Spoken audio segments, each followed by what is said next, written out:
ఏ శరణమయ్యప్ప స్వామి శరణం స్వామి శరణం స్వామి అయ్యి శరణమయ్యప్ప. అయ్యప్ప అందరూ కూడా మండలకాల దీక్షలో సాత్విక ఆహారం తినండి.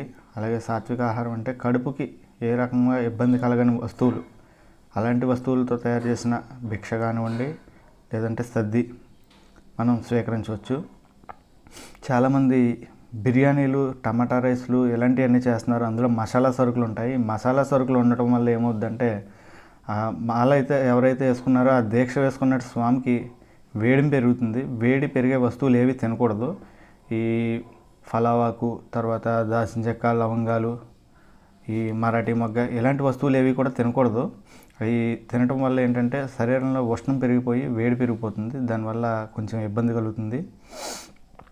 అలాగే ములక్కాయ కూడా తినకూడదు. అలాగే మిరియాలు కూడా తినకూడదు. పల్లీలు, నేలలో పండే వస్తువులు ఏవైతే ఉంటాయో అవన్నీ కూడా, కంద, తర్వాత పెండలం, తర్వాత బంగాళదుంప, వేరుశనగ గుళ్ళు, తర్వాత క్యారెట్, బీట్రూట్ ఇలాంటి వస్తువులు ఏవి కూడా తినకూడదు.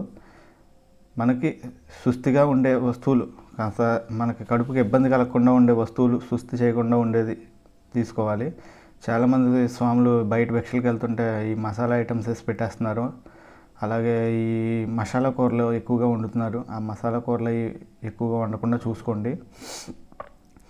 అలాగే సాత్వికంగా ఉండే వస్తువులన్నిటిని తీసుకోవచ్చు. అలాగే పాలు తాగొచ్చు. టీ, కాఫీలు తాగకూడదు. అవి మత్తుని కలగజేస్తాయి స్వామి.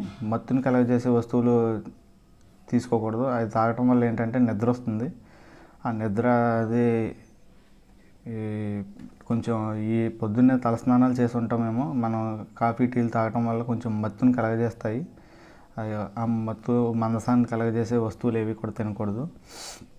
ఉల్లి, వెల్లుల్లి లేకుండా ఉండే వస్తువులనే తీసుకోవాలి. స్వామి శరణం స్వామి శరణమయ్యప్ప. అలాగే బయట హోటల్స్లో కూడా చాలామంది స్వాములు భోజనం చేసేస్తున్నారు. ఉల్లిపాయ, వెల్లుల్లిపాయ కలవకుండా చూసుకోండి. ప్రయాణాల్లో ఉండే స్వాములకైతే కొంచెం కష్టం. లేదు, ఊళ్ళో ఉండి దీక్ష చేసే వాళ్ళు ఎవరైనా ఉంటే కనుక వాళ్ళ పీఠాల్లో స్వాములు వడ్డించే దగ్గర, లేదా స్వాములు వండి పెట్టే హోటల్స్లో అయినా పర్వాలేదు, అక్కడైనా తీసుకోవచ్చు. భిక్షా సద్ది అక్కడ కానివ్వచ్చు. సాత్వికంగా ఉండే ఆహారం తీసుకోండి.